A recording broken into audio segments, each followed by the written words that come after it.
Mga kapuso high school students sa Pasay City nakabaton sang regalo nga cellphone nagikan sa ilang Christmas party. Ang secret pal sini ang yaman lang manunudlo. Si Julius Bilacaol nakatutok.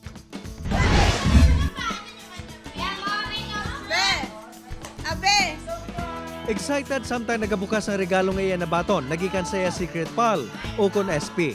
Ang estudyante nga ini, ang iya classmates, nag-cheer pa. Ang una niya nga nasalapuan sa box, mga chichirya. Apang wala niya inigin sa pack, tungod nga ang iya atensyon, ang box nga upod sa mga ini.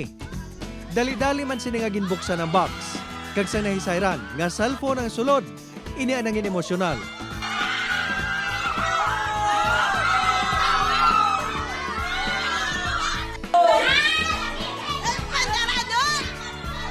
Ang estudyante among 13 anyos nga si James Balyaran, grade 8 student sa Mayla Paderes, Aritalia National High School sa Barangay Hagimitan, Pasay City, ang nakagabot sa iya. Mismo ang iya advisor nga si Ma'am Ivy. Nadumduman, nagkapanumdum, ako na niya irigalo pa na kamanitay siya eh. Suno kay Ma'am Ivy, nagikan sa pigado nga pamilya si James. Apang nakita sini kung paano siya nagahimakas. Gani bisan 100 pesos lang ang balor sa ila exchange gifts. Iya gintinguhaan nga mahatagan nini sa cellphone. Ay nakita ko ganyan daw struggle, naging balaya pag-research per me, ya pag ginanglan na yung cellphone, maigit siya itipaon na big. Suno kay Ma'am Ivy, gilayon man nga nagpasalamat si James.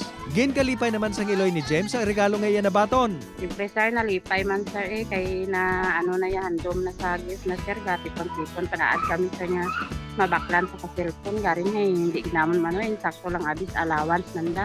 Kung ang iya lang handom ang masunod, luyag kuntani ni May nga makatapos ang pag-eskwela ang iya bata.